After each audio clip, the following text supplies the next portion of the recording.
Nous ne voulons rien d'autre. Ta présence, ta présence, ta présence, ta présence, ta présence, ta présence, ta présence, ta présence, ta présence, ta présence, seulement ta présence, seulement ta présence, seulement la présence du Seigneur qui est capable de nous fortifier, de nous faire du bien. Seulement la présence du Seigneur qui est capable de nous relever en toute situation. Seulement la présence du Seigneur qui peut résoudre les problèmes dans les familles. Seulement la présence du Seigneur qui peut guérir les maladies. Seulement la présence du Seigneur qui peut faire des miracles et des prodiges. Seulement la présence du Seigneur qui peut établir la paix, la joie et le bonheur. Seulement la présence du Seigneur qui peut renouveler nos forces. Seulement la présence du Seigneur qui peut donner de l'espérance. Seulement la présence du Seigneur qui peut donner de l'amour et de la compassion. Seulement la présence du Seigneur qui peut nous donner de patienter. Seulement la présence du Seigneur qui peut nous donner de croire. Sa présence. Seulement sa présence. Seulement sa présence. Amen. Seulement sa présence. Seulement sa présence. Seulement sa présence. Sa présence.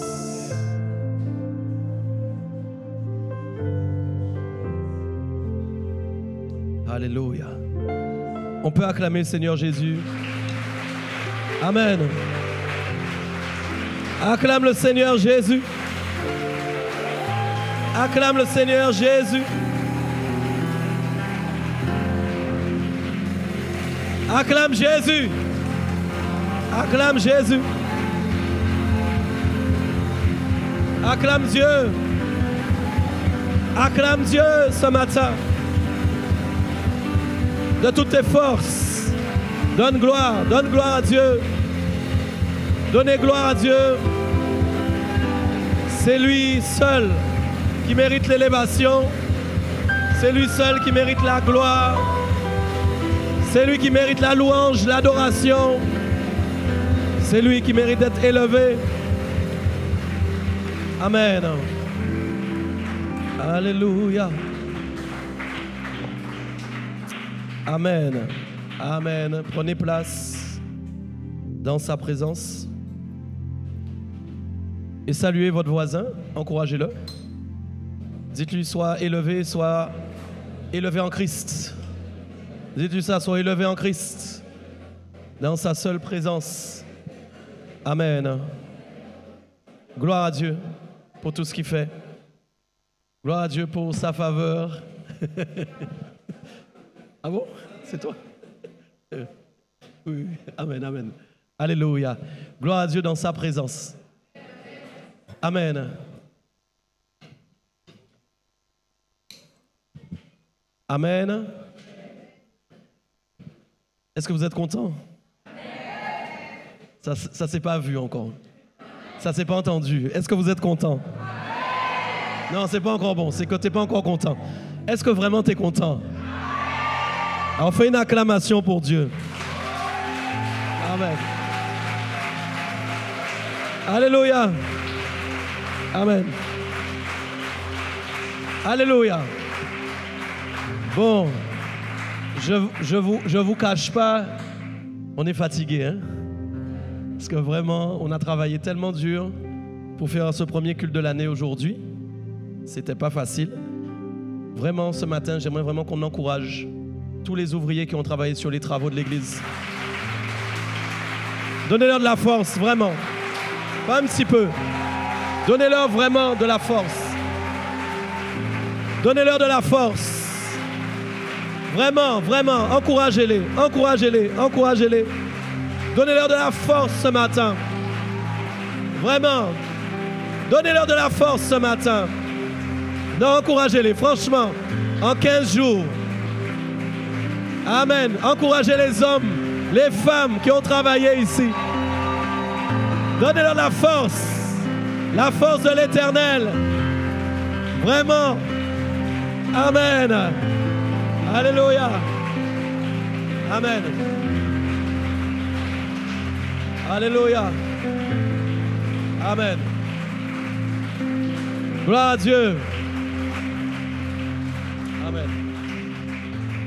Je voudrais d'abord remercier les personnes qui acceptent de suivre un fou comme moi. La folie de Dieu. Amen. Que quand je me suis levé au mois de décembre, j'ai dit on change tout ça. Les gens ont suivi. Ils auraient pu dire non. Ils auraient pu dire apôtre, t'es fou, c'est pas possible. Mais ils ont suivi. Amen.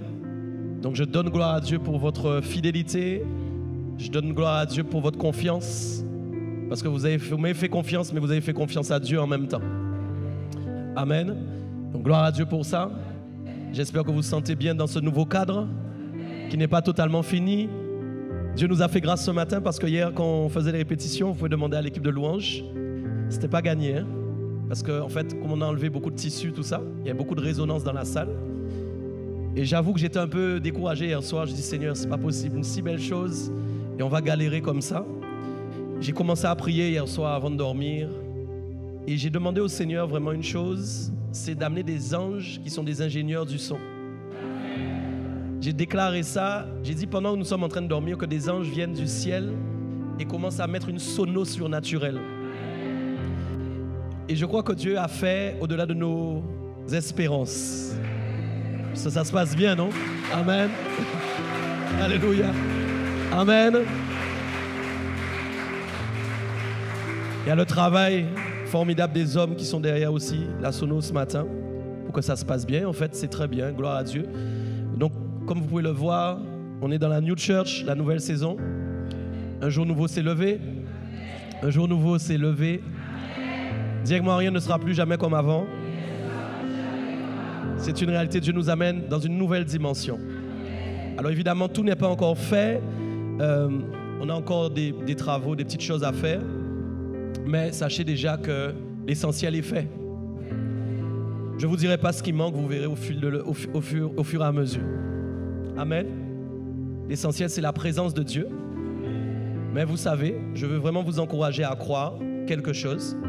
C'est qu'au-delà de tout ce que vous voyez aujourd'hui, ça n'a pas été fait pour de la décoration. C'est très spirituel. Vous allez dire peut-être, bon, ça c'est le modernisme, ou c'est encore voilà, de la décoration. Pas du tout. Quand vous lisez votre Bible, vous verrez que chaque fois que Dieu a saisi des hommes pour rebâtir le temple était fait de manière glorieuse, à la gloire du Seigneur. Le temple de Salomon, on ne peut même pas raconter ou compter le niveau d'excellence de ce temple. Il choisissait les matières les plus glorieuses qui puissent exister sur cette terre. Et l'intelligence même que Dieu a donnée quand il a saisi l'esprit de ses serviteurs, de ses servantes, pour bâtir, était quelque chose d'inspiré. L'inspiration est quelque chose que nous devons beaucoup respecter. Nous ne devons jamais bafouer l'inspiration de Dieu avec nos préceptes à nous, notre propre intelligence. Mais il faut que nous donnions toute la place au Seigneur pour qu'il puisse inspirer dans nos cœurs les projets qu'il a conçus d'avance, pour que tout ce que nous allons créer par la suite puisse être totalement glorieux, car nous servons un Dieu glorieux. Donc vous voyez, nous avons fait ce lieu avec des couleurs qui ne sont pas choisies au hasard. C'est la couleur du réveil, ça. La lumière, la pensée que j'avais dans mon esprit, c'est que la lumière doit luire dans les ténèbres. Il ne peut pas y avoir de luminosité sans noirceur.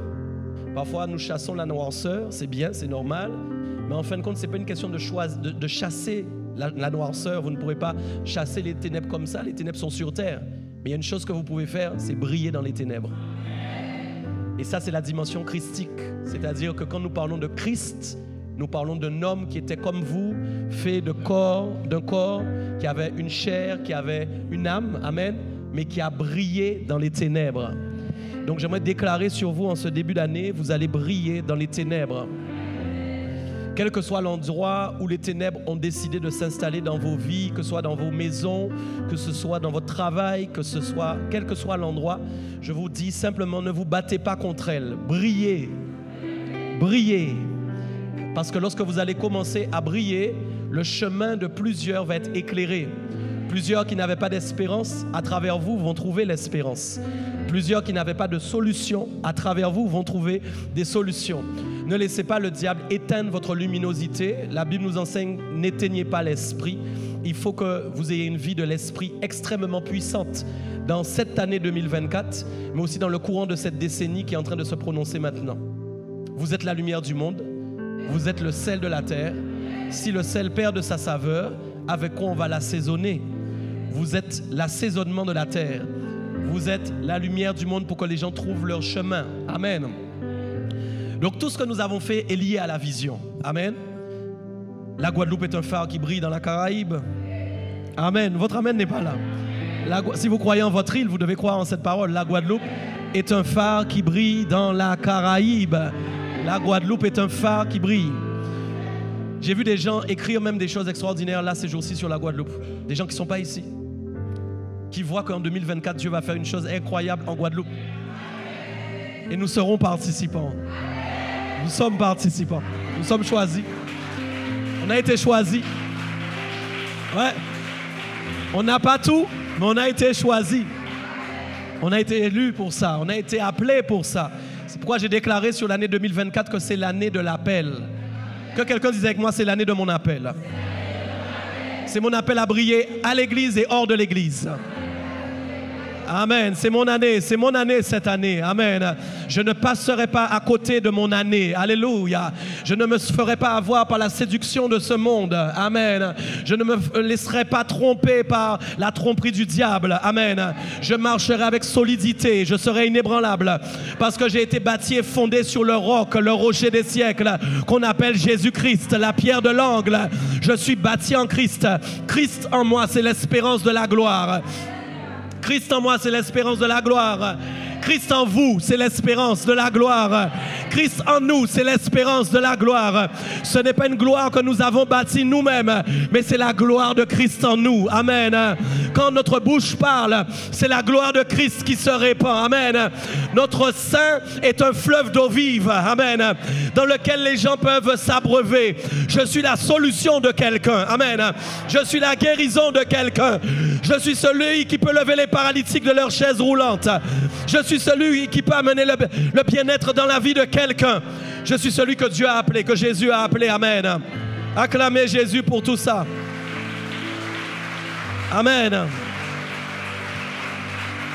Je vais prononcer ce matin, avant d'entrer dans la parole et dans le message, amen, j'aimerais qu'on prenne tous ensemble le psaume 12. Ésaïe 12, j'ai dit le psaume. Ésaïe 12, s'il vous plaît. On va lire ensemble toute l'église. On va se lever, on va lire ce psaume. Alors vous voyez, vous n'avez pas d'écran, hein? Il faut avoir vos Bibles. Amen. L'écran arrive, mais il n'est pas encore là. Amen. Alléluia. C'est très bien, Ilana. Merci. C'est la bonne atmosphère. Merci. Ok, vous êtes prêts? Vous avez vos Bibles? Que tous ceux qui peuvent se lever, se lèvent. Si vous ne pouvez pas, ce n'est pas un problème. Amen. Alléluia. Vous êtes prêts? Amen. On va déclarer le psaume, pas le psaume, je veux lire un psaume moi. Ésaïe 12. Amen. À partir du verset 3 jusqu'au verset 6. Et quand vous allez arriver au verset 6, vous m'entendez? C'est écrit pousser des cris de joie et d'allégresse. Quand vous allez arriver au verset 6, pour que l'année 2024 puisse fléchir sous votre autorité. J'ai dit pour que l'année 2024 puisse fléchir sous votre autorité et sous votre domination. Amen. La parole de Dieu nous enseigne que l'Éternel, qu'est-ce qu'il fait? Il est au-dessus des cieux, mais il est aussi sur la terre. Et sa terre, c'est son marchepied. Donc le ciel est son trône, la terre est son... Le ciel est son trône, la terre est son marchepied. Mais Dieu est au ciel dans son trône, mais il n'est pas sur terre. Alors son marchepied, son pied, c'est qui? C'est vous. Voilà pourquoi il est écrit en Genèse, Satan, qu'est-ce qu'il va faire? Le serpent, il va mordre ton talon, mais toi, tu vas lui écraser la tête. J'ai dit qu'en fait, l'esprit de domination réside dans tes pieds. Tout lieu que vos pieds foulent, Dieu vous le donne tel qu'il a dit à Josué. C'est l'autorité et le mandat que vous avez reçu en tant que lumière. Vous êtes des lumières avec des pieds. Et partout où vous allez, votre lumière se répand sur les sols. Voilà pourquoi après votre passage, quelqu'un qui passe après vous peut être béni sans savoir pourquoi, parce que vous êtes passé quelque part. J'ai dit, quand vous allez arriver à la fin, vous allez crier, alléluia, de toute votre force pour que l'année 2024 puisse fléchir. Vous êtes prêts? Vous êtes prêts? À mon top 1, 2, 3. 1, 2, 3. Vous puiserez de l'eau avec joie aux sources du salut. Et vous direz en ce jour-là, louez l'Éternel, invoquez son nom, publiez ses œuvres parmi les peuples, rappelez la grandeur de son nom, célébrez l'Éternel, car il a fait des choses magnifiques, qu'elles soient connues par toute la terre. Poussez des cris de joie et d'allégresse. Poussez des cris de joie et d'allégresse. Poussez des cris de joie et d'allégresse. Poussez des cris de joie et d'allégresse. Poussez. Poussez des cris de joie et d'allégresse. Poussez des cris de joie et d'allégresse. Poussez des cris de joie et d'allégresse. Oh, je te loue ce matin. Poussez des cris de joie et d'allégresse. Poussez des cris de joie et d'allégresse. Poussez des cris de joie et d'allégresse. Poussez des cris de joie et d'allégresse. Poussez. Nous poussons des cris de joie pour l'Éternel. Alléluia. Pour tout ce qu'il a fait. Amen. Car il est grand au milieu de toi, le Saint d'Israël. Alléluia. Je ne t'ai pas entendu le dire. Car il est grand au milieu de toi. On va dire au milieu de nous. Car il est grand au milieu de nous, le Saint d'Israël. Car il est grand, véritable, le Saint d'Israël. Car il est grand au milieu de ma maison, le Saint d'Israël. Car il est grand au milieu de ma famille, le Saint d'Israël. Car il est grand au milieu de mes amis, le Saint d'Israël. Car il est grand au milieu de mon église, le Saint d'Israël. Car il est grand au milieu de mon travail, le Saint d'Israël. Alléluia, acclame Jésus. Alléluia. Vous pouvez prendre place. Dis à ton voisin, tu es béni. Vous êtes béni. Amen. Donc avant d'entrer dans le message, j'aimerais aussi tous vous remercier personnellement parce que vous avez commencé à participer financièrement à tout ce qu'on a fait. On n'a pas fini. On n'a pas atteint la moitié de l'objectif, mais Dieu va nous faire l'atteindre. Amen, pour qu'on puisse terminer. Amen. On a encore des espaces à créer, notamment pour les enfants et les jeunes. J'ai déjà quelques inspirations en tête maintenant, mais on doit travailler pour tout ça. Amen. Et je vous assure qu'au premier trimestre, on aura terminé. On pourra naviguer. Amen. Grâce à Dieu. Donc merci pour vos dons, parce que vous ne semez pas dans une semence qui est corruptible, mais vous semez dans un panier qui est incorruptible. Parce qu'en fin de compte, ce n'est pas de l'argent dont on parle, mais on parle de la valeur du ciel. Et c'est pourquoi, en fin de compte, Dieu nous permet d'avoir pour donner à son royaume, pour l'avancement de son œuvre. Je vous assure que l'année 2024 est une année spéciale, où vraiment, c'est dans mon esprit tellement que je n'arrêterai pas de vous le dire toute l'année. J'ai mis Jean dans mon appel, mais j'aurais pu mettre d'autres titres. J'aurais pu mettre c'est le temps de mon appel à briller. J'aurais pu mettre c'est le temps de la lumière de se répandre. Voilà pourquoi pour Maré, la vision, c'est déploiement du réveil, mais en fait, c'est déploiement de la lumière. J'aimerais que vous compreniez que vous êtes des lampes. Si vous assimilez cette chose, si vous assimilez bien que vous êtes une lampe, vous allez comprendre que votre rôle, c'est de ne jamais être éteint, mais c'est d'être tout le temps allumé au nom de Jésus. On est d'accord? Amen. Donc j'ai un message pour vous aujourd'hui. On va dire le titre ensemble, c'est un jour nouveau s'est levé. Un jour nouveau s'est levé. Vous êtes levé ce matin, vous savez pourquoi? Parce qu'il n'a pas fait nuit toute la nuit. Un moment, le soleil s'est levé et ça vous a donné la capacité de sortir de votre lit et de venir ici, n'est-ce pas?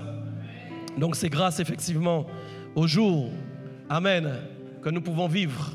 La nuit, nous dormons. Donc quand nous disons qu'un jour nouveau s'est levé, nous sommes en train de dire que Dieu fait une chose nouvelle dans chaque journée. La Bible enseigne qu'à chaque jour suffit sa peine.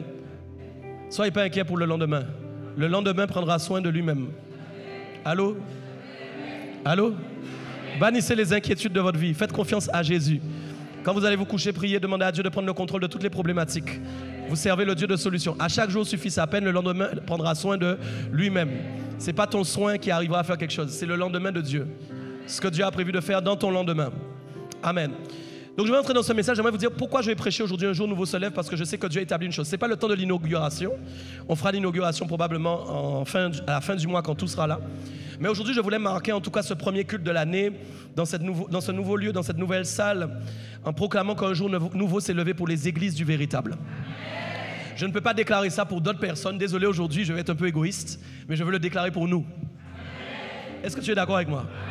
Qu'un jour nouveau s'est levé pour les églises du véritable. Dieu est en train de faire une chose nouvelle qui doit nous amener dans une nouvelle dimension. Amen.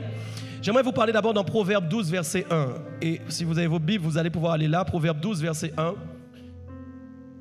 Je vais vous parler aujourd'hui de comment laisser Dieu établir une nouvelle chose en vous. Est-ce que quelqu'un veut une nouvelle chose ici? J'ai dit comment laisser Dieu établir de nouvelles choses en vous. Beaucoup de gens sont enfants de Dieu, ou du moins chrétiens, mais ne marchent pas en nouveauté de vie. Ils marchent en ancienneté de vie. C'est très grave de connaître Jésus et de marcher en ancienneté de vie. C'est comme si en fin de compte, vous buvez du Canada Dry alors que vous avez envie de boire de la bière. Je ne pousse pas les gens à boire de la bière, mais c'est un exemple pour vous faire comprendre que ce serait une fausseté de se dire chrétien et de marcher en ancienneté de vie. Ce serait un mensonge pour vous-même de vous dire vous êtes chrétien et vous marchez dans l'ancienneté. Vous imaginez? Voilà pourquoi je crois que quand Dieu établit une chose nouvelle, comme il l'a fait ici, c'est parce qu'il veut nous faire entrer dans une plus grande dimension de sa présence. C'est jamais une plus grande dimension pour nous-mêmes au départ pour dire que nous sommes grands. Est-ce que vous comprenez ça? Je parle plutôt d'une plus grande dimension de sa présence. Et le désir que nous devons avoir, c'est d'avoir une plus grande dimension de sa présence. Amen. Je vais commencer par vous dire que vous devez aimer la correction. Beaucoup de gens se sont précipités à dire Amen maintenant, mais beaucoup n'aiment pas la correction.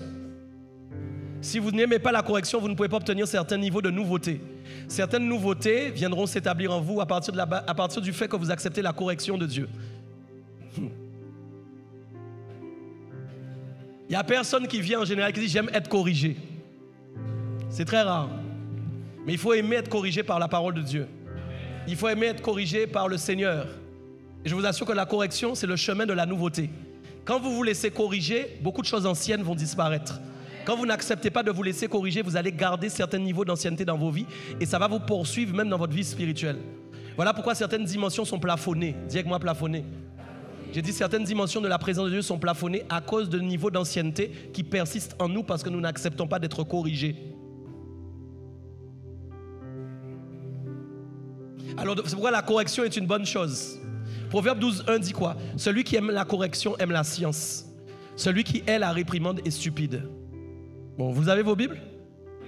Ok, vous lisez avec moi. Celui qui aime la correction aime la science. Celui qui hait la réprimande est stupide. Vous voyez, vous pouvez être chrétien et stupide. On peut être chrétien et stupide. Une personne qui se dit chrétienne ou enfant de Dieu, mais qui n'aime pas la correction est une personne stupide. C'est-à-dire c'est une personne dans laquelle on ne peut pas innover au niveau de son intelligence. Voilà, écoutez, celui qui aime la correction aime la science. Vous savez c'est quoi la science? La science, c'est l'apprentissage à discerner, à percevoir et à comprendre.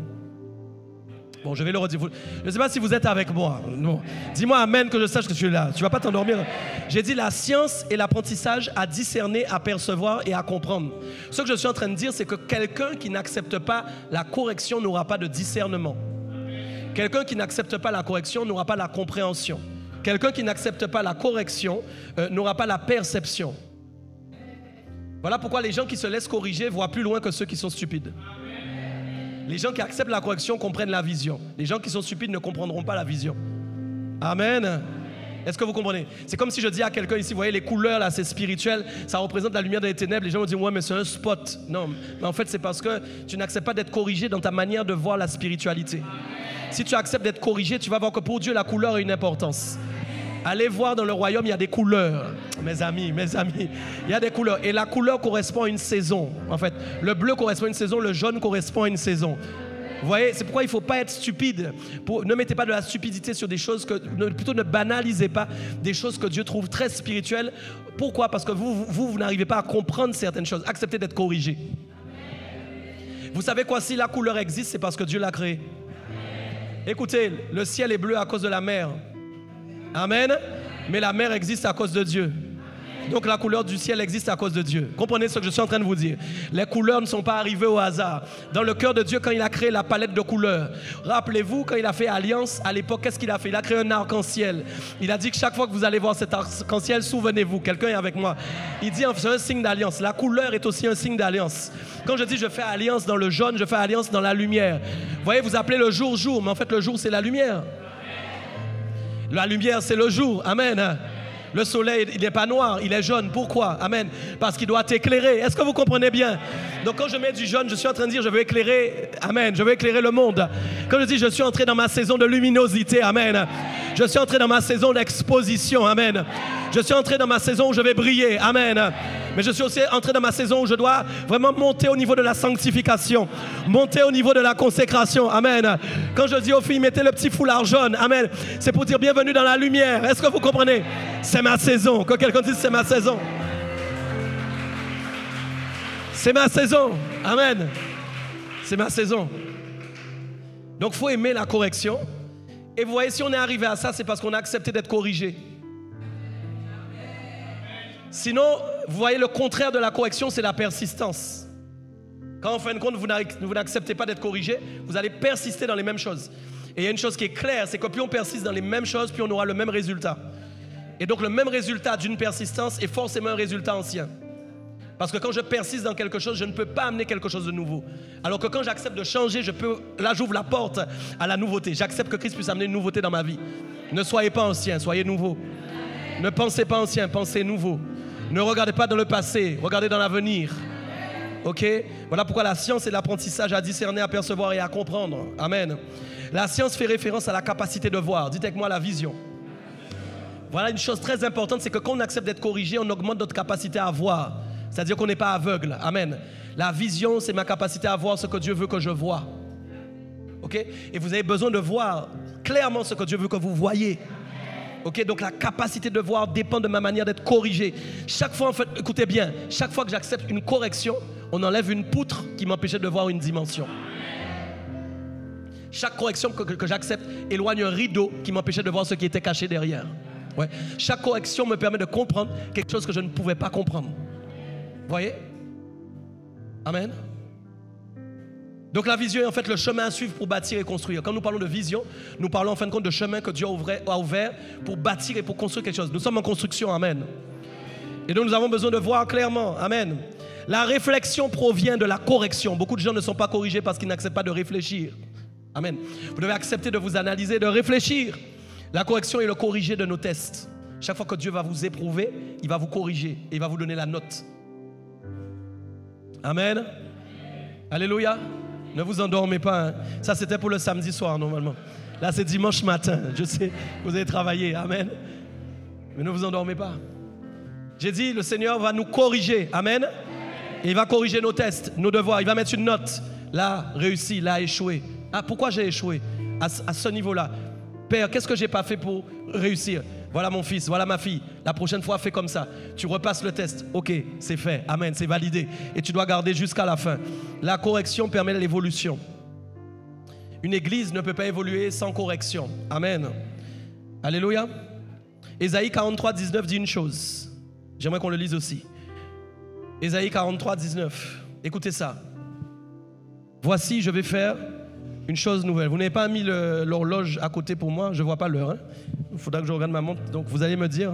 Voici, je vais faire une chose nouvelle sur le point d'arriver. Amen. Voici, je vais faire une chose nouvelle sur le point d'arriver. Voici, je vais faire une chose nouvelle sur le point. Ne la connaîtrez-vous pas? Je mettrai un chemin dans le désert. Non, vous pouvez lire ça? Non, lisez-le s'il vous plaît. C'est important qu'on puisse le lire ensemble. Ésaïe 43, verset 19. On y est? Voici, je vais faire une chose nouvelle sur le point d'arriver. Ne la connaîtrez-vous pas? Je mettrai un chemin dans le désert et des fleuves dans la solitude. Dis avec moi le désert. Beaucoup de gens voient le désert comme une chose négative, mais je vais vous annoncer quelque chose. Le désert est le lieu où on trouve la nouveauté. Si vous cherchez la nouveauté quelque part, c'est dans la solitude. Et je vais expliquer pourquoi, parce que regardez bien, il dit d'abord, voici, je vais faire une nouvelle chose qui est sur le point d'arriver. Dieu dit, je me prépare à faire une nouvelle chose, quelque chose que tu n'as jamais expérimenté, quelque chose que tu n'as jamais vécu avec Dieu. Tu n'as pas envie de ça? Non. J'ai dit, moi, j'ai envie de ça. Amen. Ce n'est pas en fin de compte mes années de conversion qui vont en fin de compte me faire penser que ça y est, j'ai tout vécu. Non. Je veux croire que mes années de conversion ne comptent pas. J'ai pas entendu un amen sérieux sur ça. J'ai dit, je veux croire que mes années de conversion ne comptent pas. C'est comme, je viens de me convertir aujourd'hui. Je me convertis maintenant. Seigneur, c'est maintenant que je commence. Amen. Je suis en train de naître de nouveau maintenant. Je veux vivre quelque chose maintenant. Amen. Je veux connaître quelque chose maintenant. Papa, je ne te connais pas. Alléluia. Je veux te connaître maintenant pour qui tu es. Voici, il s'apprête à faire une nouvelle chose. Vous ne pouvez pas arriver dans le désert si vous avez tout. Voilà pourquoi Dieu ne vous donne pas tout, parce que s'il vous donne tout, il y a des chemins par lesquels vous n'allez pas passer. Et ces chemins par lesquels vous n'allez pas passer vous empêcheront de vivre des nouveautés que vous devez expérimenter. Je ne sais pas si quelqu'un entend ce que je dis. J'ai dit, vous devez passer par certains chemins qui vont amener chez vous le désert et la solitude. Parce que l'homme n'aime pas être seul. Dieu est obligé de le forcer par moments. Je connais des gens qui n'arrivent jamais à avoir une évolution spirituelle parce qu'ils ne peuvent pas rester seuls. Ils cherchent toujours un concubin ou une concubine. Ça va vous briser votre vie spirituelle, ça. Avec Dieu, on n'est plus seul. C'est un mensonge. N'acceptez pas de croire une pensée qui vous dit vous êtes seul. Quand vous dites je suis seul, vous êtes en train de vous mentir à vous-même. Quand vous dites, écoutez, quand vous dites je suis seul, vous êtes en train de dire à Dieu parle. Bon, quelqu'un n'a pas entendu? J'ai dit quand je dis je suis seul, vous dites à Dieu sors.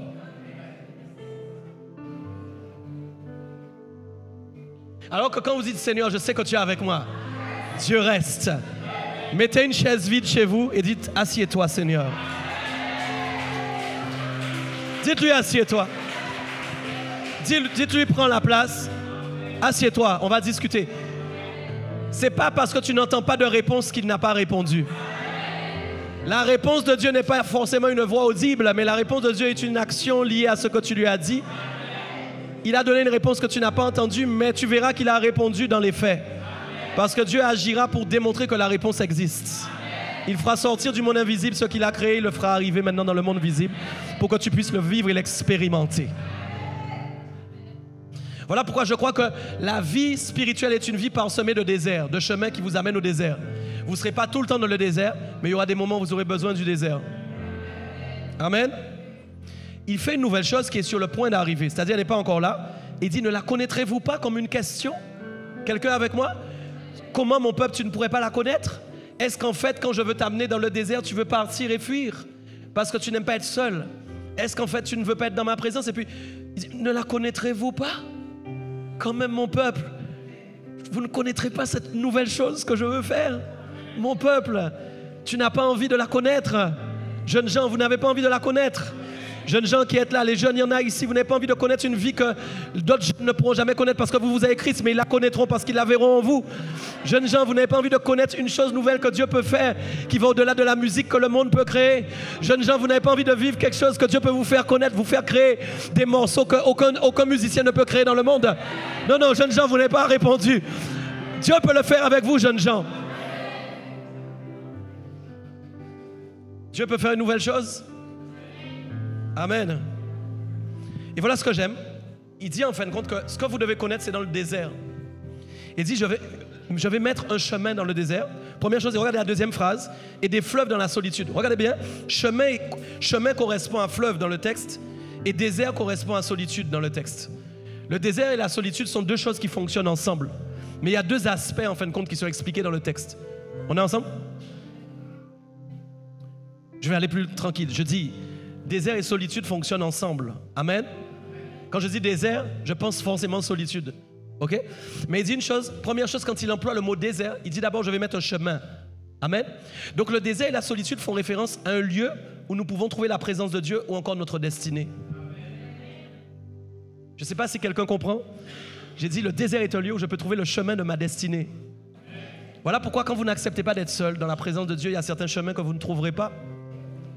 Ne forcez pas le mariage, ne forcez pas les rencontres, ne forcez pas les relations. Pourquoi vous voulez forcer les relations?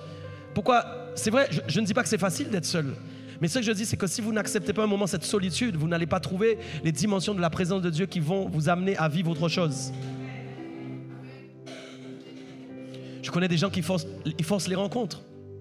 Ils forcent des rencontres. Ils ne veulent pas être seuls, alors ils forcent des rencontres, des moyens de se rencontrer. Ne faites pas ça. C'est le meilleur moyen de rencontrer des gens que vous ne devez pas rencontrer.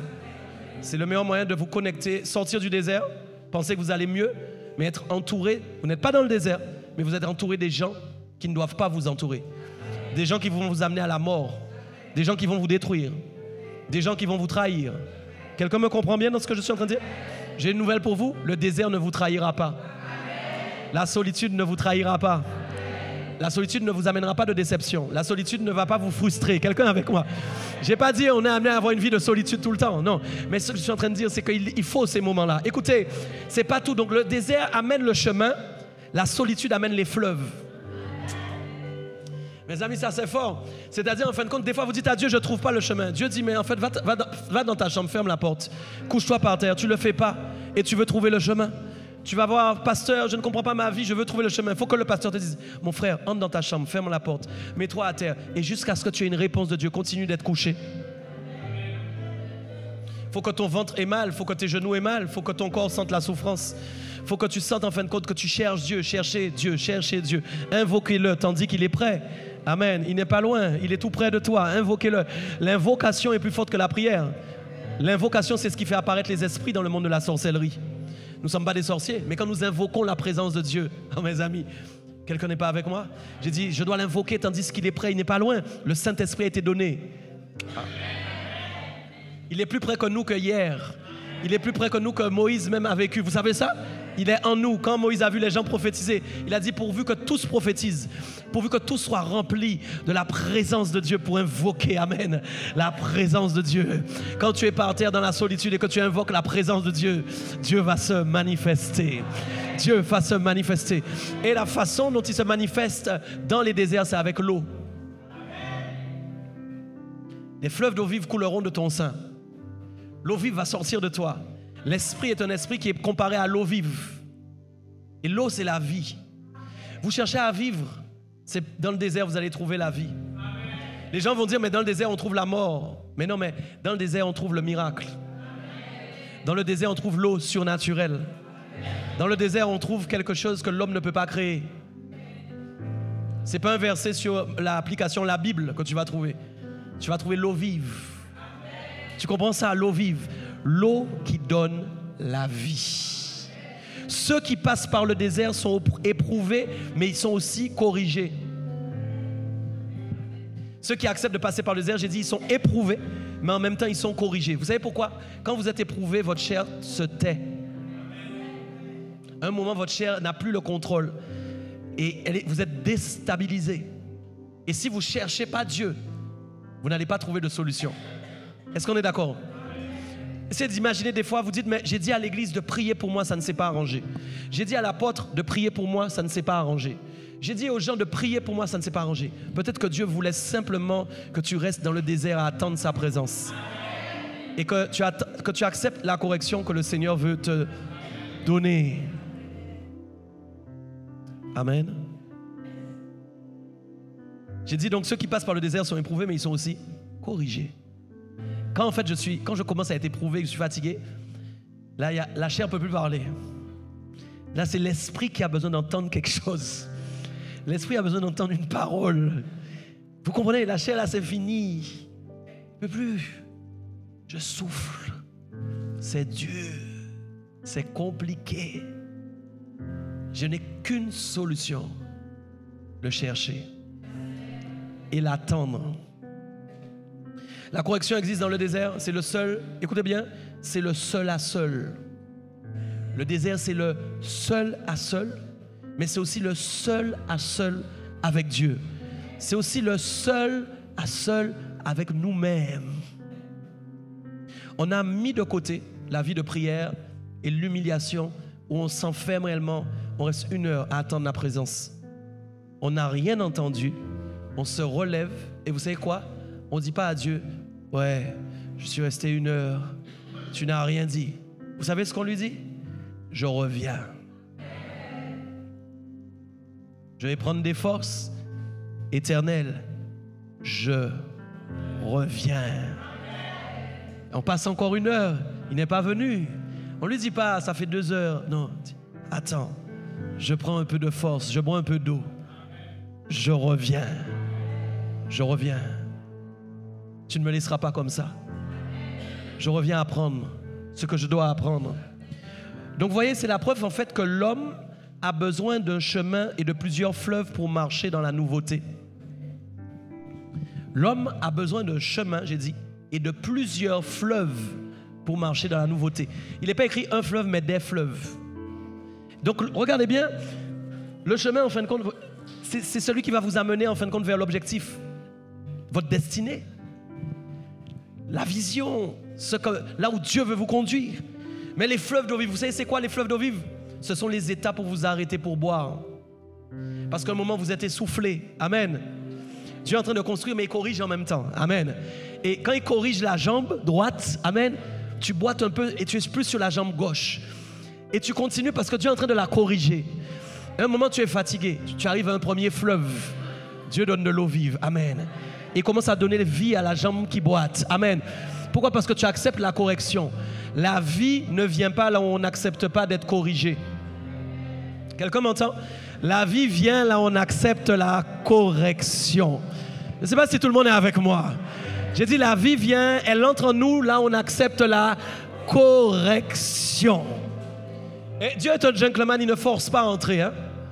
Il vient quand on accepte de le laisser entrer. Il ne force personne. Dieu, non. Tu me laisses entrer? Tu me laisses te corriger? C'est la question du Seigneur. Amen. Écoutez. Donc l'homme a besoin de chemin et de plusieurs fleuves pour marcher dans la nouveauté. Et chaque ville-étape, chaque étape dans le désert, tu bois une nouvelle eau. Parce que l'eau vive a plusieurs particules de nouveauté en elle. Le Saint-Esprit, il a une multiplicité de nouveautés. Mon Dieu, qu'est-ce que le Saint-Esprit peut vous corriger, nous corriger? Gloire à Dieu. Qu'est-ce que le Saint-Esprit peut corriger nos vies? Qu'est-ce qu'il peut nous corriger et nous rendre parfaits? Amen. Vous ne deviendrez pas une nouvelle personne si vous n'acceptez pas d'expérimenter votre désert. Vous savez quoi? Le désert de Joalan n'est pas le mien. Le désert de Lucien n'est pas mon désert. On est ensemble? Le désert de Fiona n'est pas mon désert. Tu peux regarder ton voisin et dire ton désert n'est pas mon désert. Et je ne vais pas dans ton désert avec toi. Je ne vais pas dans ton désert avec toi. Écoutez, vous savez pourquoi on ne va pas ensemble dans nos déserts? Parce qu'on n'a pas besoin d'être corrigé au même endroit. On n'a pas besoin d'être repris sur les mêmes choses. Est-ce qu'on est d'accord? Donc chacun doit aller dans son désert. Ok? Chacun doit aller dans son désert pour recevoir sa propre correction. Et c'est ce qui est beau, parce que c'est ce qui fait du corps de Christ un corps nouveau. Parce que si chaque membre du corps de Christ accepte d'aller dans son désert, chaque membre du corps sera corrigé et chaque membre sera nouveau. Et qu'est-ce qu'il va faire? Le corps de Jésus va briller. Et c'est là où la dimension de la lumière commence à se propager. Est-ce qu'on est d'accord? Quand je sors de mes déserts, je ne sors pas terne, je ne sors pas gris, amen, je sors lumineux, je sors brillant, amen, parce que j'ai accepté la correction. La correction que j'accepte va me faire briller. Amen. Donc dans le désert, vous trouverez le bon chemin. Dans le désert, vous serez abreuvé au travers de plusieurs sources. J'aimerais vous dire quelque chose, ne désespérez jamais. Dites-le, je désespère jamais. Je vous assure, ne désespérez, ne laissez pas le désespoir venir dans vos vies. Ne désespérez jamais. Une chose qui dure longtemps ne veut pas dire qu'elle n'a pas de fin.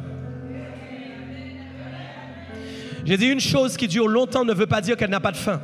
Souvent quand les gens entendent que la chose dure longtemps, ça traduit en ça ne s'arrêtera jamais. Non, non, c'est faux. Ce que Dieu a commencé, il va le terminer. Oui, crois-moi. Je sais que chacun n'a pas la même épreuve. Je sais que la longévité de l'épreuve n'est pas la même pour tout le monde. Mais je te dis encore une fois, la longueur n'est pas la traduction qu'il n'y aura pas de fin. Je déclare sur vous, il y aura la fin. Il y aura la fin. Et quand tu vas sortir de là, amen, parce que tu auras accepté de passer par ton chemin, tu vas briller dans la dimension de la brillance dans laquelle tu dois briller. Mais surtout, tu vas entrer dans ton appel à briller pour les gens que tu dois illuminer. Voilà pourquoi le témoignage est extrêmement rattaché à l'épreuve. Ils l'ont vaincu par leur témoignage. Le diable est vaincu à cause de notre témoignage. Un enfant de Dieu qui n'a pas de témoignage ne pourra pas vaincre le diable.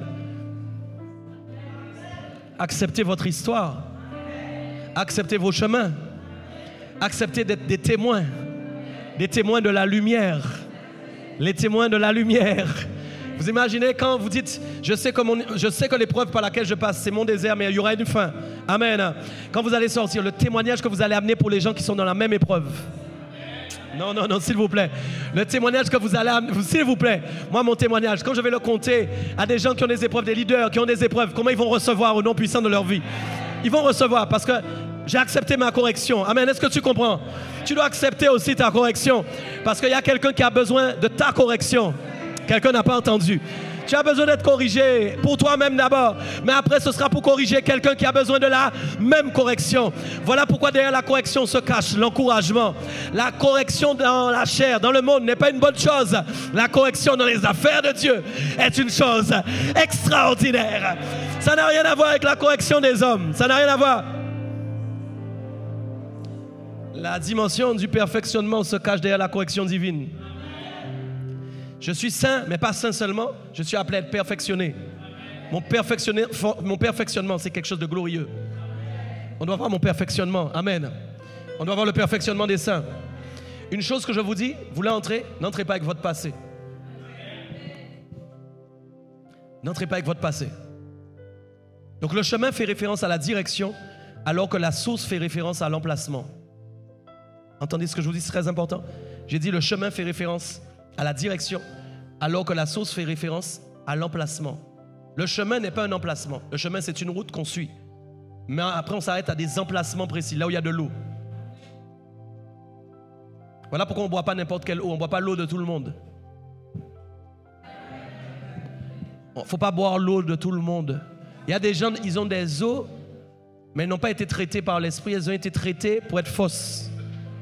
Mais si, en fin de compte, tu passes certains produits dedans, elle va devenir marron. N'allez pas boire à toutes les eaux.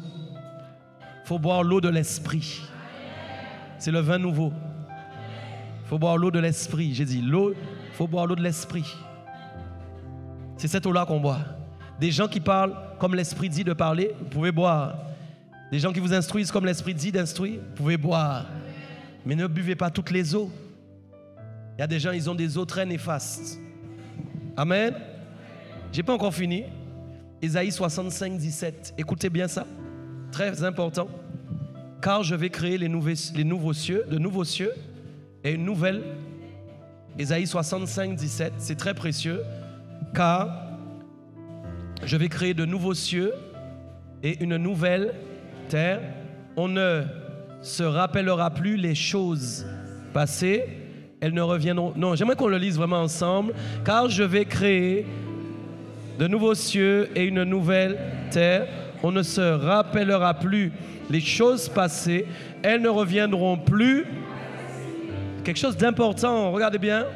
Dieu dit que quand il fait une chose nouvelle, on ne peut plus se rappeler des choses passées. La nouveauté efface le passé. Comprenez bien le langage. Il y a une chose qu'on n'oublie pas, c'est la correction qu'on a eue à cause des choses passées. Mais les choses passées disparaissent. Est-ce qu'on est ensemble? La nouveauté établit dans notre esprit un rempart qui empêche aux choses anciennes de venir. J'ai dit la nouveauté installe en vous un rempart qui empêche aux choses anciennes de venir. C'est très important ce que je vous dis parce qu'en fin de compte, il y a des gens qui ne bloquent pas les choses anciennes dans leur esprit. Ne laissez pas les choses anciennes communiquer avec votre esprit et vous dire mais tu es toujours ancien, tu es toujours la vieille personne que tu étais. Certains péchés viennent communiquer et disent c'est ce que tu es. Il ne faut pas accepter ça. La nouveauté est un rempart qui empêche aux choses anciennes de s'infiltrer. Je vais aller plus loin pour vous expliquer ça. Je vais vous expliquer ça. Comment avoir cette nouveauté qui peut empêcher à l'ancienneté de passer? Je vais vous le dire maintenant. C'est ainsi qu'on découvre la puissance de la nouveauté. J'aimerais vous dire la nouveauté est une puissance. Je parle à chaque personne ici, ancien comme jeune converti. Tu es nouveau.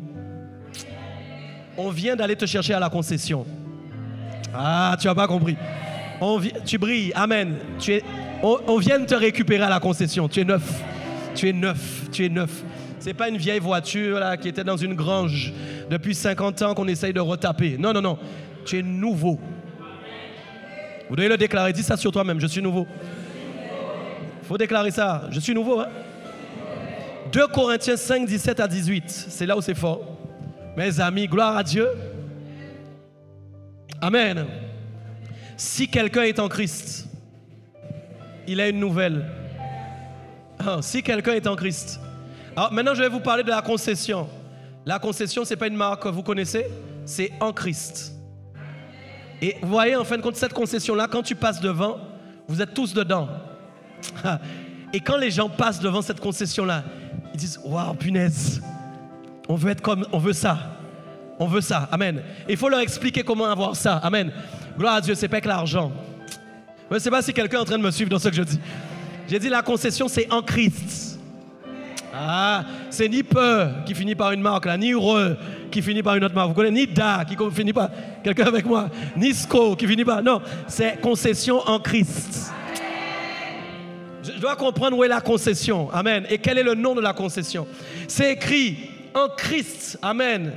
Je suis une nouvelle créature, oh mes amis. Donc c'est pas en dehors de Christ que ça peut se faire. Il faut être en Christ. La Bible dit les choses anciennes deviennent passées. Parce que j'ai décidé d'être en Christ. Voici, toutes choses sont devenues nouvelles. Je subis une transformation. Je subis la nouveauté. Parce que je décide de rester dedans. Ne sortez pas hors de Christ. Restez en Christ. Suis-moi bien. Fais ça avec ta jambe. Je ne vais pas hors de Christ. Fais ça avec ta jambe. Mais je vais en Christ. Est-ce que tu comprends? Je ne vais pas hors de Christ. Mais je vais en Christ. Ma problématique, ce n'est pas seulement mes temps de prière, la durée de ma prière. Ma problématique, ce n'est pas le nombre de fois que je jeûne. Ma problématique, ce n'est pas le nombre de fois que je prie. Ma problématique, c'est de savoir est-ce que je reste en. Il y a des gens, ils peuvent prier 2 heures par jour, mais ils ne sont pas en Christ. Ils sont trop régulièrement hors de Christ. Ils ne vont pas changer, ils seront anciens quand même. La nouveauté ne provient pas de la prière. La nouveauté provient de la position. Dans quoi je suis positionné? Est-ce que je suis toujours dans le monde ou est-ce que je suis en Christ? Le en Christ, le en, E-N, va établir en moi automatiquement des demandes. Le en ne peut pas se manifester sans me corriger. Il va me dire ça, tu ne peux plus le faire. Les gens vont dire mais c'est une interdiction. Ce n'est pas une interdiction, c'est une grâce. N'employez pas le mot interdiction, mettez la grâce dessus. Pourquoi? C'est une faveur de savoir ce qu'il ne faut pas faire. Les gens qui ne savent pas ce qu'il ne faut pas faire, ils sont perdus. C'est triste en fait. Vous imaginez, vous vivez, vous êtes dans ce monde, vous ne savez même pas que vous avez été créé par Dieu. Vous ne savez même pas ce qui est bien et ce qui n'est pas bien. C'est un malheur. C'est une bénédiction de savoir ce qui est bien et ce qui n'est pas bien. Quelqu'un est avec moi? Quand je suis en, toutes choses deviennent nouvelles. J'aime bien parce qu'en fin de compte, il dit non seulement, première dimension, je deviens d'abord une nouvelle créature. Ah, je suis une nouvelle créature. Je suis une nouvelle créature. Je suis une nouvelle créature. C'est la première dimension. L'impact se fait pour moi personnellement. Mais après, il y a les choses. Les choses, ce n'est pas moi. Les choses, c'est ma vie, c'est mon environnement, c'est tout ce que je fais. Vous voyez que l'impact de la nouveauté ne se fait pas seulement sur moi, mais il va s'établir sur ce que je vais faire. Gloire à Dieu. Ça veut dire que quand je vais penser, je ne vais pas penser anciennement, je vais penser avec la nouveauté. Et donc, ce qui sort de moi est nouveau, comme ici. Vous êtes avec moi? Comprenez ce que je suis en train de vous dire. Parfois, vous allez amener une chose nouvelle. Les gens ne vont pas comprendre la chose nouvelle que vous allez amener, mais croyez en cette nouvelle chose. Ah, mes amis, croyez en cette nouvelle chose. Si elle vient de Dieu et que c'est une nouveauté de Dieu, Dieu va prouver lui-même que cette nouveauté vient de lui. Ce n'est pas seulement moi, mais c'est aussi les choses que je fais. C'est ma manière de travailler, c'est ma manière de vivre, c'est ma manière d'être avec les gens, c'est ma manière de fonctionner. Vous imaginez, la nouveauté s'établit sur tout ce que je fais. Et voyez ici, on a fait ça, mais il n'y aura pas que ça. On va le voir dans le comportement des gens. On va le voir dans les services. Est-ce que vous comprenez? Si on s'arrête qu'à la salle, on a échoué. La nouveauté s'établit sur nous d'abord. Voilà pourquoi Dieu nous a parlé à nous d'abord. Est-ce que vous comprenez? À nous d'abord. La nouveauté, c'est nous d'abord. Et puis la nouveauté commence à prendre de l'amplitude. La nouveauté commence à aller partout. Et ce qui est bien dans la nouveauté, c'est qu'il y a toujours l'excellence de Dieu. Et c'est là on voit que l'excellence, quand il y a la nouveauté, l'excellence chasse la médiocrité. Ah, mes amis, voilà pourquoi vous ne devez pas avoir peur d'entrer dans des choses excellentes qui peuvent être des défis en fin de compte parce que vous avez l'impression que c'est trop grand. C'est pas trop grand parce que Dieu est plus grand que le trop grand. Dieu sera toujours plus grand que ton trop grand. Quelqu'un avec moi? Donc quand quelque chose est trop grand pour vous, tant mieux. Gloire à Dieu. C'est l'espace que vous pouvez laisser à Dieu d'amener sa grandeur dedans. Amen. Verset 18, j'aime. Mes amis, personne ne pourra vous contredire. Si les gens veulent vous contredire, dites-leur bien que vous êtes nouveau, que la personne qui est en face d'eux est nouveau. Dites-leur bien. Dites-leur bien, je suis une nouvelle personne. Non, quand en fin de compte, on voudra te calomnier, tu leur dis, gloire à Dieu, je suis une nouvelle personne. Je ne suis pas comme toi. Je suis une nouvelle personne. Toi aussi, tu as droit à la nouveauté. Accepte Jésus. Mais je suis une nouvelle personne. Vous devez accepter qui vous êtes. Vous êtes nouveau. Vous n'êtes pas ancien. Écoutez ce que je vous dis. J'aime ça. Je peux me glorifier un peu de tout ce que Dieu dit. Parce qu'il est écrit au verset 18. Et tout cela vient de Dieu. Alléluia. Et tout cela vient de mon Dieu. Alléluia. Tout cela vient de mon Dieu.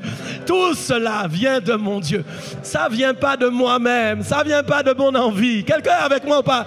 Tout cela vient de mon Dieu. Alléluia. Tout cela vient du cœur de mon Dieu. Alléluia. Et tout cela vient de Dieu. Écoutez, qui m'a réconcilié avec lui par Christ Jésus.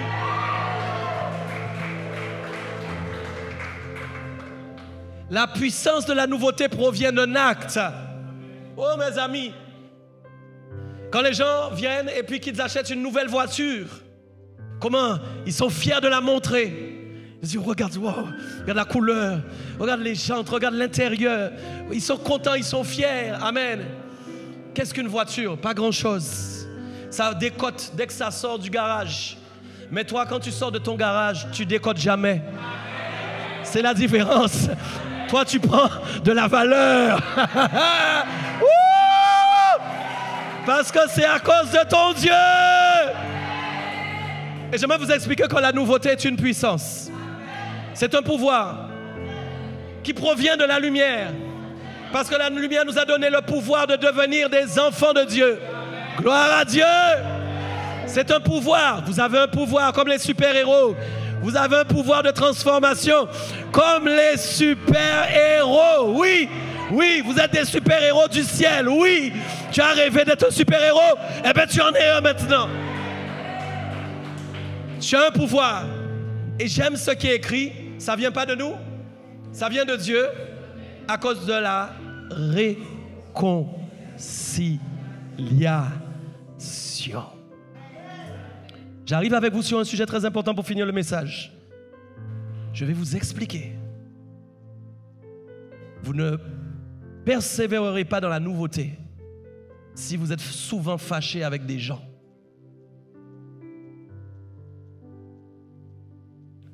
La Bible dit de rechercher la paix avec tous. La Bible dit efforcez-vous d'être en paix. Imaginez que Dieu soit toujours fâché maintenant là. La porte de la nouveauté est double cadenassée. Dieu a utilisé l'amour par la réconciliation pour nous rendre nouveaux. Donc quand vous avez des difficultés, cherchez la paix. Pourquoi vous voulez persévérer dans les fâcheries? Bon, quelqu'un ne dit pas amen. Pourquoi vous voulez persévérer? Pourquoi vous n'essayez pas de régler les choses? Pourquoi vous n'essayez pas de vous asseoir et de régler les choses? Amen. Pourquoi vous n'essayez pas de vous unir? Amen. Parce que je vous assure que les fâcheries bloquent la nouveauté. Ça met une dimension dans votre cœur qui vous empêche de recevoir quelque chose de nouveau. Et pire encore, ça ramène l'ancienneté. Je peux vous le prouver bibliquement maintenant que ça ramène l'ancienneté. Comprenez une chose. Quand Dieu était fâché dans l'Ancien Testament avec le monde, qu'est-ce qui se passait, s'il vous plaît? Quand Dieu était fâché dans l'Ancien Testament, quand Dieu était fâché dans l'Ancien Testament, qui n'était pas réconcilié, qu'est-ce qui se passait? Qu'est-ce qui se passait? Les gens mouraient. Il n'y avait pas grâce, il n'y avait pas tout ça. Mais quand il a envoyé Jésus, par Christ, nous sommes réconciliés avec le Père. Qu'est-ce qui s'est passé? Il n'y a plus de fâcherie. Amen. Dieu dit maintenant, toutes choses anciennes sont passées, toutes choses sont devenues nouvelles.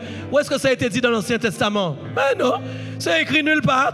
Moïse n'a pas pu dire au peuple, toutes choses anciennes sont passées, toutes choses sont devenues nouvelles. Il savait que Dieu était fâché? C'est pas possible de le dire.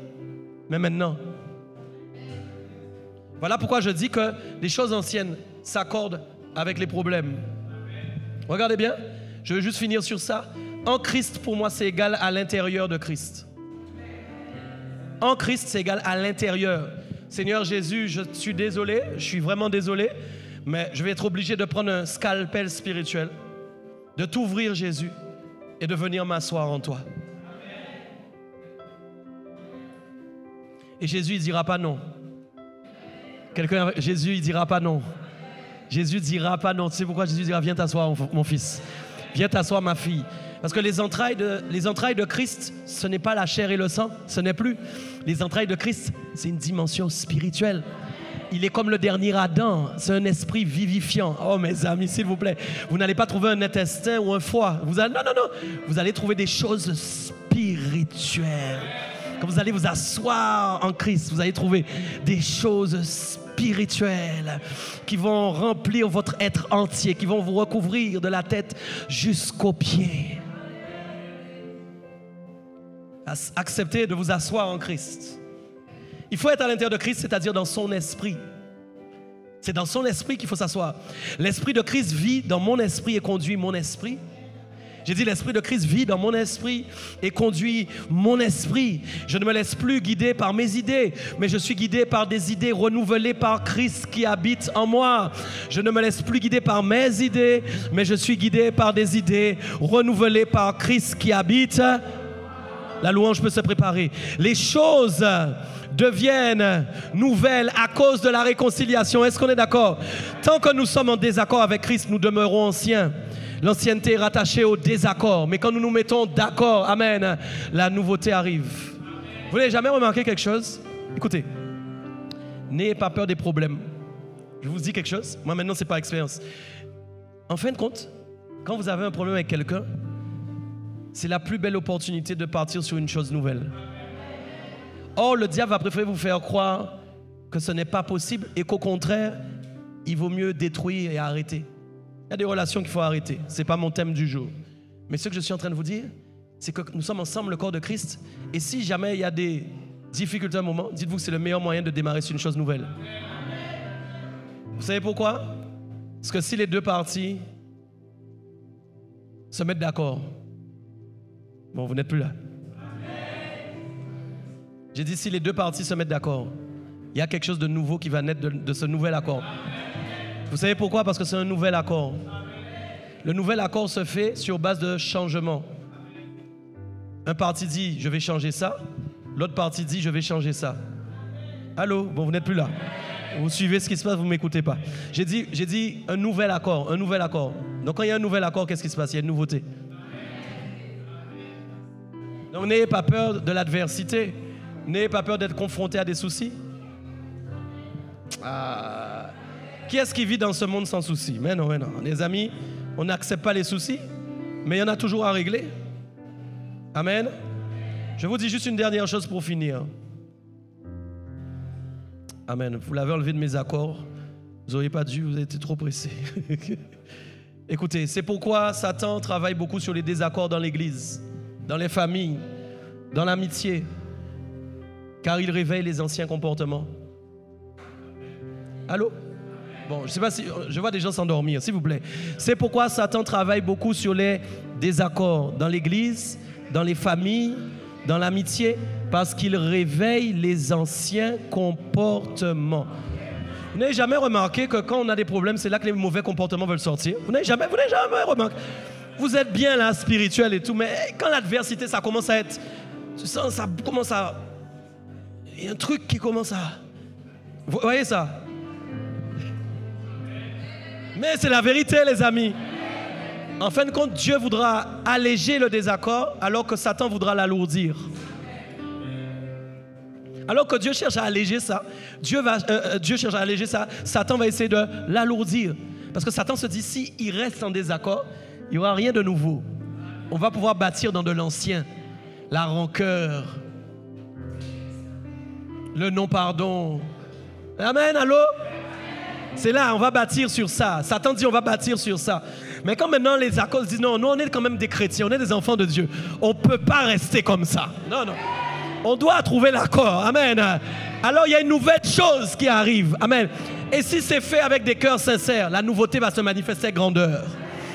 Amen. Ne soyez pas hypocrite. Ne faites pas ça en disant avec de l'hypocrisie. Faites ça avec votre cœur. Profondeur. Faites pas semblant. La correction, il ne faut pas faire semblant avec la correction. Il faut accepter. Amen. Je vous finis juste par vous dire que l'église de Dieu a été établie sur un accord. Est-ce que vous savez ça? Il n'y aurait pas d'église s'il n'y avait pas un accord de Dieu. Est-ce que vous savez que Jésus a dû monter et descendre pour établir les ministères? Si Jésus ne monte pas et ne descend pas, il n'y a pas d'accord pour que les ministères soient donnés dans l'église et que l'église existe. L'accord, c'est Seigneur, tu dois monter, mais tu dois passer aussi par la mort. Allô, est-ce que quelqu'un est avec moi? Donc, vous voulez vivre en nouveauté? Amen. Vous voulez vivre en nouveauté? Amen. Alors, acceptez de mourir. Amen. Acceptez de mourir à vous-même. Acceptez de mourir à vous-même. On va se lever. Acceptons de mourir à nous-mêmes. Alléluia.